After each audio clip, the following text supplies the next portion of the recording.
Il était une fois, dans un grand village, une population heureuse et occupée.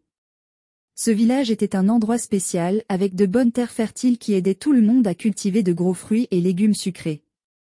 Les habitants de ce village étaient connus pour être de grands agriculteurs et de puissants chasseurs, et tout le monde semblait avoir beaucoup.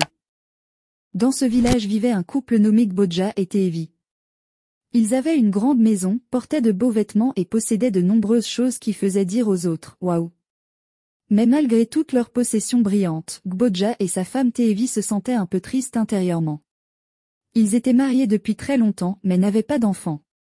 Ils voulaient vraiment entendre des petits pieds courir dans leur maison. Les gens du village chuchotaient parfois en voyant Teevi, se demandant si elle ne pouvait pas avoir de bébé. Elle était stérile, ou peut-être que son mari faisait quelque chose de mystérieux pour les empêcher d'avoir un bébé, augmentant ainsi leur richesse. Mais ce n'était pas vrai. Gbodja et Teevi s'aimaient beaucoup et voulaient juste un petit avec qui partager leur amour. Ainsi, tandis que la maison était remplie de rires et de bruits de réussite, la maison de Gbodja était un peu plus calme, un peu plus douce, attendant qu'une nouvelle joie remplisse tous les espaces. Au cœur du village vivait Teevi, qui n'était pas n'importe quelle femme. Elle était très spéciale, car elle venait d'une famille de la déesse du fleuve. Cela signifiait qu'elle était très belle, avec un sourire comme la lune brillante et une gentillesse qui faisait éclore les fleurs. Tous ceux qui rencontraient Gbodja l'aimaient parce qu'elle était douce avec tout le monde, tout comme sa mère, la déesse de la rivière. Mais même avec son bon cœur et son joli sourire, Teevi était triste intérieurement. Elle et Gbodja voulaient un enfant plus que tout. Ils rendirent visite à de nombreux sages, guérisseurs et médecins du pays. Ils grimpèrent des collines escarpées pour voir des sages et traversèrent des rivières pour trouver des médecins spéciaux qui connaissaient les herbes et les pierres magiques. À chaque fois, ils rentraient chez eux avec espoir, pensant que peut-être cette fois, ils auraient la chance d'avoir un enfant. Mais les jours se sont transformés en semaines et les semaines en mois et pourtant, il n'y avait pas de petits rires dans leur maison. Les gens du village ont commencé à chuchoter encore plus, se demandant pourquoi des gens aussi gentils ne pouvaient pas réaliser leurs souhaits. Teevi restait gentille, souriait, mais chaque nuit, elle espérait que les étoiles entendraient son souhait. Et dans son cœur, elle portait toujours une petite étincelle d'espoir, attendant le jour où ses rêves se réaliseraient. Par une chaude matinée, Teevi se rendit au ruisseau, loin du village, pour chercher de l'eau. Le ruisseau était un endroit calme où l'eau dansait sur les pierres et murmurait des secrets aux arbres. Teevi aimait y aller parce que c'était paisible et qu'elle pouvait parler à l'eau, espérant qu'elle transmettrait ses vœux à sa mère, la déesse du fleuve. Alors que Teevi remplissait son grand pot avec de l'eau claire et fraîche, elle remarqua une vieille femme assise au bord du ruisseau. La vieille femme avait l'air très fatiguée et assoiffée. Elle avait un visage gentil et des yeux qui brillaient comme les étoiles. Teevi lui sourit et lui dit bonjour. La vieille femme sourit en retour et demanda si elle pouvait avoir de l'eau. Sans y réfléchir à deux fois, Teevi versa un peu de son eau dans la marmite de la vieille femme. Le visage de la vieille femme s'éclaira d'un grand sourire reconnaissant. Elle fouilla dans son sac et en sortit une petite pierre brillante. « C'est une pierre de souhait, dit-elle, très magique et très rare. Parce que tu es si gentille, je veux te l'offrir en cadeau spécial. Fais un vœu, ma chérie, dit la vieille femme, il se réalisera. » Teevi tenait fermement la pierre à vœu dans sa main, ferma les yeux et fit le plus grand vœu de sa vie. Elle souhaitait qu'un enfant, un petit, apporte de la joie et du rire à elle et à la maison de Gbodja. Avec un cœur plein d'espoir et la pierre magique maintenant dans sa poche, Teevi retourna au village, se demandant si peut-être, juste peut-être, son souhait pourrait se réaliser. Peu de temps après que Teevi ait fait son vœu avec la pierre magique, quelque chose de merveilleux s'est produit. Un matin, Teevi s'est réveillée avec un sentiment différent. Elle découvrit bientôt la plus heureuse des nouvelles, elle allait avoir un bébé, elle était enceinte. Quand elle l'a dit à son mari, il était ravi. La maison était pleine de rires et de sourires, qu'on n'avait pas vus depuis longtemps. Alors que le ventre de Teevi grandissait, leur excitation grandissait également. Tout le village commença à vibrer de bonheur pour le couple. Tout le monde disait que c'était un miracle. Ils attendaient tous avec impatience de rencontrer le nouveau bébé. Pendant ce temps, Gbodja n'a laissé Teevi faire aucun travail, juste pour protéger leur bébé tant attendu. Les villageois ont également aidé Teevi à faire des courses, comme aller chercher de l'eau au ruisseau et aller au marché, car ils étaient heureux pour elle, qu'elle puisse enfin avoir un bébé après tant d'années avec Gbodja. Puis le jour est venu. Teevi a donné naissance à une magnifique petite fille. Ils l'ont nommée Mania, ce qui signifie « à chacun son destin », parce qu'elle n'était que cela, une belle enfant qu'ils attendaient depuis si longtemps. Manyang avait des yeux brillants et un doux sourire qui rappelait à tous la gentillesse de Taevi. Tout le village est venu voir bébé Manyang. Ils ont apporté des cadeaux pour célébrer son arrivée, des couvertures moelleuses tissées avec des motifs colorés, de petits vêtements, des perles brillantes et beaucoup d'amour. L'air était rempli de chants et de rires, les gens ont dansé et partagé des plats délicieux. C'était une grande fête joyeuse. Gbodja et Taevi étaient si heureux. Ils regardèrent Manyang et virent leur rêve devenir réalité. La petite famille se sentait complète et leur maison était maintenant remplie des doux bruits, des rires et des roucoulements d'un bébé. C'était un moment de grande joie et tous les habitants du village partageaient leur bonheur, plein d'espoir en un avenir radieux qui attendait Manyang. Mais juste au moment où tout le monde pensait que des jours heureux étaient là pour rester dans la famille de Gbodja, quelque chose de très triste s'est produit. Alors que Manyang grandissait, le malheur commença à frapper à leur porte. En un seul jour, tout a commencé à changer. Tout a commencé avec la ferme de Gbodja. Toutes les récoltes se sont soudainement flétries et se sont transformées en poussière. Puis les animaux des champs devinrent faibles et ne voulurent plus manger. C'était comme si la terre elle-même était triste. Le même jour, un grand incendie a ravagé le marché et le magasin de tissus de Gbodja a été détruit. Tous ces beaux vêtements se sont transformés en cendres. Les gens du village étaient choqués. Ils se murmurèrent, se demandant comment tant de malchance avait pu arriver d'un seul coup. Certains ont commencé à dire que cela devait être à cause de Manyang. Ils pensaient que peut-être, juste peut-être, Manyang avait apporté cette malchance avec elle. C'était une idée idiote, mais la peur peut faire croire des choses étranges. Gbodja et Taevi essayèrent de ne pas écouter les murmures. Ils aimaient Manyang plus que tout et savaient qu'aucun enfant ne pouvait apporter de tels problèmes. Mais à mesure que les choses allaient mal, même leurs amis les plus proches commencèrent à garder leur distance. Les sourires chaleureux qu'ils voyaient dans le village se sont transformés en regards inquiets. Taevi commença à penser, peut-être qu'il y avait quelque chose de plus, quelque chose de sombre dans la pierre à souhait de la vieille femme près du ruisseau, dont elle n'avait jamais parlé à Gbodja, son mari. La famille se sentait seule. Leur maison, autrefois de joie et de rire, était désormais lourde de tristesse. Gbodja a travaillé plus dur que jamais pour réparer ce qui avait été cassé et trouver de nouvelles façons de gagner de l'argent. Taevi passait ses journées à essayer de remonter le moral de Manyang et de Gbodja, même si son cœur se brisait aussi. Ce fut une période difficile pour la petite famille. Ils se sont accrochés l'un à l'autre, espérant qu'un jour, bientôt, le soleil brillerait à nouveau sur leur vie. Mais pour l'instant, ils affrontaient chaque jour comme ils se présentaient, ensemble mais séparés des autres. Alors que les jours se transformaient en semaines, la lutte de Gbodja pour maintenir la famille à flot devenait de plus en plus difficile. La ferme ayant disparu et sans magasin pour gagner de l'argent, il a dû trouver d'autres moyens de joindre les deux bouts.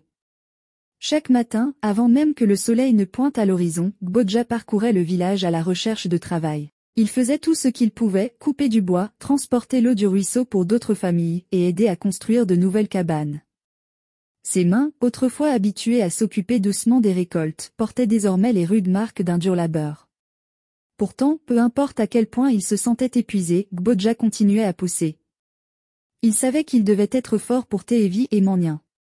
Mais les villageois qu'il admirait autrefois pour sa réussite le regardaient désormais avec des yeux différents. Les murmures devinrent plus forts. Certains disaient que c'était une malchance d'être près de Gbodja et de sa famille. D'autres ont même traversé la rue pour éviter de trop s'approcher. C'était comme s'ils pensaient que la malchance qui frappait Gbodja pouvait déteindre sur eux. Cela a profondément blessé Gbodja. Il se souvenait de l'époque où il était respecté et accueilli partout dans le village. Maintenant, voir les portes se fermer et les dos se tourner rendait ses efforts encore plus lourds.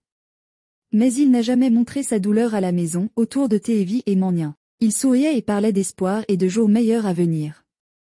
La nuit, quand Manyang dormait, Taevi et Gbodja s'asseyaient tranquillement, se tenant la main, le cœur lourd d'inquiétude, mais liés par l'amour.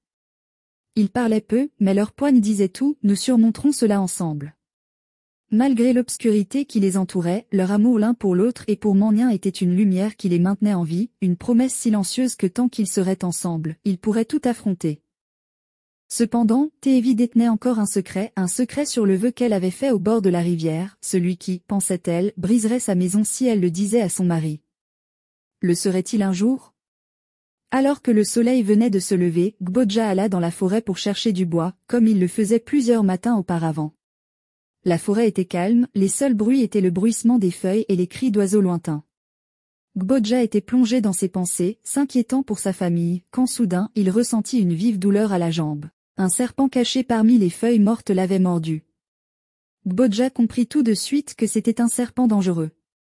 Il essaya de regagner le village aussi vite que possible, mais le poison fut trop rapide. Lorsqu'il atteignit la limite du village, il pouvait à peine marcher. Il s'est effondré et a appelé à l'aide, mais l'aide est arrivée trop tard. Le guérisseur du village a fait tout ce qu'il a pu, mais il n'y avait plus rien à faire. Les dernières pensées de Gbodja étaient pour Teevi et Manien. Son cœur souffrait du désir de les revoir, de les serrer dans ses bras et de leur dire que tout irait bien. Mais il n'en a jamais eu l'occasion. Alors que le soleil se couchait, Gbodja est décédé, laissant Teevi et Manien seuls dans un monde qui semblait trop vaste et trop cruel pour une fille de son âge. La nouvelle de la mort de Gbodja s'est rapidement répandue dans le village. Tandis que certains villageois se sentaient tristes pour Teevi et Manien, d'autres se contentaient de secouer la tête et de marmonner sur leur malchance. La froideur envers la petite famille grandit encore davantage. Les gens ont cessé de leur rendre visite et les chuchotements se sont transformés en évitements ouverts. Teevi avait le cœur brisé, non seulement elle avait perdu son mari bien-aimé, mais l'isolement du village rendait son chagrin encore plus difficile à supporter. Elle essayait de rester forte pour Manien, qui était trop jeune pour comprendre pourquoi son père ne rentrait pas à la maison.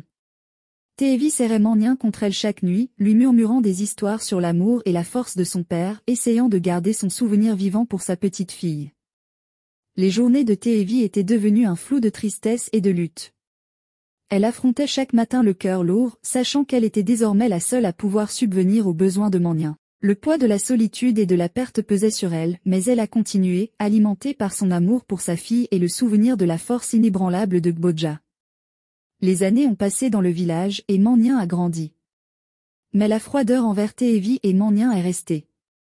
Teevi a fait de son mieux pour remplir ses journées de petites joies et de rire pour le bien de Manien, même si son propre cœur luttait contre le chagrin et la solitude. Puis, par un matin calme, la tragédie a de nouveau frappé, soudaine et rapide. Teevi se sentait fatiguée plus souvent. Le poids de ses chagrins était comme des pierres dans son cœur. Ce matin-là, alors qu'elle préparait le petit déjeuner, elle ressentit une faiblesse accablante. Elle réussit à appeler Manien à ses côtés, la serra contre elle et lui murmura des mots d'amour et de force.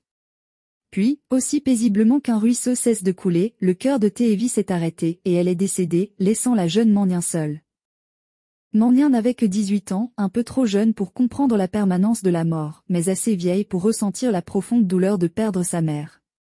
Elle essaya de réveiller Teevi, ses petites mains la secouant, mais cela ne servit à rien. Le guérisseur du village est venu et a confirmé la triste vérité.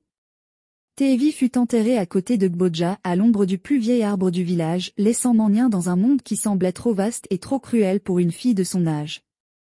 Avec le départ de ses deux parents, la vie de Manien est devenue plus difficile que jamais. Ses proches, qui n'étaient pas gentils, se sont emparés de tout ce qu'elle avait, la laissant sans rien. Les autres filles du village étaient averties par leurs parents de rester loin d'elle, murmurant que le malheur la suivait comme une ombre. Manien, avec ses grands yeux tristes et sa voix trop basse, a affronté des jours remplis d'isolement et des nuits remplies de solitude. Chaque matin, elle se réveillait avec le soleil et allait au ruisseau chercher de l'eau. Elle portait son petit pot, presque trop grand pour ses petites mains, mais elle y arrivait parce qu'elle savait que c'était le seul moyen de gagner un peu de nourriture ou quelques pièces de monnaie. Manien a également aidé les voisins en balayant leur jardin et en débarrassant l'herbe. Ces petits actes de service étaient sa façon de tendre la main, d'essayer de se connecter avec un monde qui semblait l'avoir oublié. Certains villageois appréciaient son aide et lui donnaient les restes de leur repas, tandis que d'autres se contentaient de hocher la tête et de la laisser partir sans un mot. Un jour, alors qu'elle aidait une femme riche d'un autre village au marché, un malentendu bouleversa son monde. Remarquant que son sac à main semblait plus léger, la femme l'accusa immédiatement de l'avoir volé. Manien était choquée et effrayée. Elle savait qu'elle n'avait rien pris, mais ses protestations sont tombées dans l'oreille d'un sourd. Le marché s'est rapidement rempli de murmures et de regards furieux dirigés contre elle. La voix de la femme devint plus forte, attirant davantage l'attention. Cette fille est une voleuse, a-t-elle déclaré aux yeux de tous. Les yeux de Manien se remplirent de larmes alors qu'elle essayait désespérément d'expliquer qu'elle était innocente, mais plus elle plaidait, moins les gens la croyaient.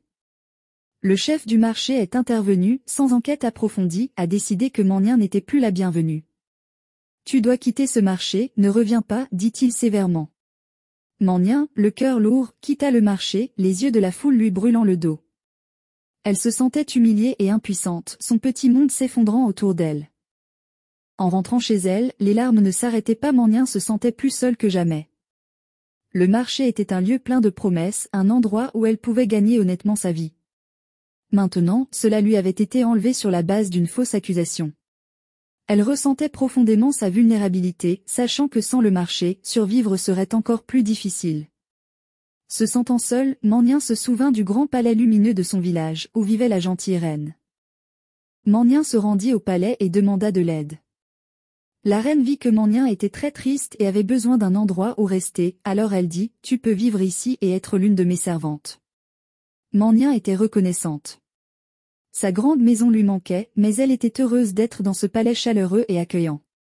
Maintenant, elle avait une nouvelle maison et c'était le début d'une grande aventure pour elle. Au palais, Mania a commencé à vivre dans le palais et s'est vite habituée aux nouvelles habitudes. Chaque jour, elle aidait toujours avec le sourire et un bon cœur. Elle a vite appris et a toujours fait de son mieux. La reine remarqua à quel point Mania était intelligente et gentille et elle l'aimait beaucoup. Bientôt, Mania devint l'une des servantes préférées de la reine. Elle aidait la reine avec ses robes, ses repas et lors des grandes réunions. La reine faisait tellement confiance à Mania qu'elle lui demandait souvent conseil, même si Mania était encore jeune. Mais tout le monde dans le palais n'était pas content. Certaines autres servantes et domestiques se sentaient jalouses. La jalousie et la méfiance régnaient dans le palais, mais Mania restait gentille et dévouée. Elle se souvenait des paroles de son père, « Sois gentil, quoi qu'il arrive ». Elle souriait à tout le monde, même à ceux qui n'étaient pas gentils avec elle. Un jour, la reine organisa une grande fête pour célébrer l'anniversaire du roi. Mania était occupée à aider à dresser les tables avec des assiettes et des tasses brillantes. La salle était magnifique et Mania se sentait heureuse de participer à une journée aussi joyeuse. Mais soudain, pendant la fête, quelque chose de très grave s'est produit. Le roi commença à se sentir mal, son visage pâlit, et il s'effondra sur sa chaise. Tout le monde a crié et a couru pour aider, mais il était trop tard. Le roi était parti. Le palais fut rempli de chagrin et de confusion. La reine était très triste et confuse, ne sachant pas ce qui avait pu arriver au roi. Mania, toujours dévoué, resta à ses côtés, essayant de la réconforter. Mais bientôt, quelque chose de terrible se produisit. On accusa Mania d'avoir empoisonné le roi. Mania était choquée et effrayée. Elle n'avait rien fait de mal, mais personne ne semblait la croire. La reine, désemparée, ordonna que Mania soit emprisonnée jusqu'à ce que la vérité soit découverte. Mania fut conduite dans une cellule sombre et froide, pleurant et implorant son innocence. Elle ne comprenait pas pourquoi on l'accusait de quelque chose qu'elle n'avait pas fait. La reine, désespérée de découvrir la vérité, fit appel à un vieux sage du village voisin. Il était connu pour sa sagesse et sa capacité à résoudre les mystères. Le sage écouta attentivement l'histoire de la reine, puis demanda à parler à Mania en privé. Il voulait entendre sa version des événements. Mania, le cœur lourd, raconta au sage tout ce qui s'était passé. Elle expliqua qu'elle n'avait rien fait de mal et que le roi était son ami. Le sage hocha la tête, son visage grave. Il avait besoin de temps pour réfléchir et enquêter. Mania fut ramené dans sa cellule, attendant avec anxiété le verdict du sage. Pendant ce temps, la reine était tourmentée par des doutes et des soupçons. Elle ne savait pas à qui faire confiance et la culpabilité de Mania semblait de plus en plus probable. Les jours passaient et la reine devenait de plus en plus impatiente. Elle voulait des réponses et elle voulait que Mania paie pour son crime si elle était coupable. Finalement, le sage revint au palais, son visage grave. Il avait une nouvelle à annoncer. « Votre Majesté, j'ai découvert la vérité, dit-il d'une voix calme. Mania n'est pas coupable. Elle n'a pas empoisonné le roi. » La reine fut soulagée, mais aussi confuse. « Comment pouvez-vous en être sûre ?» demanda-t-elle. Le sage expliqua qu'il avait enquêté sur les événements de la fête et qu'il avait découvert que quelqu'un d'autre avait accès à la boisson du roi. Cette personne avait un motif et l'opportunité de commettre le crime. Il avait également découvert que Mania avait été vue en train de parler au roi peu de temps avant que le roi ne tombe malade, et qu'elle avait l'air inquiète pour lui. « Mania n'est pas coupable, répéta-t-il. Elle est innocente. La reine fut soulagée, mais aussi honteuse. Elle réalisa qu'elle avait failli condamner une personne innocente. Elle ordonna immédiatement la libération de Mannian et lui présenta ses excuses les plus sincères. Mannian, le cœur léger, retourna au palais, où elle fut accueillie avec joie et soulagement. La reine lui offrit un poste important à la cour et Mannian devint une figure respectée et aimée dans tout le royaume. L'histoire de Mannian est un rappel puissant de l'importance de la justice et de la vérité.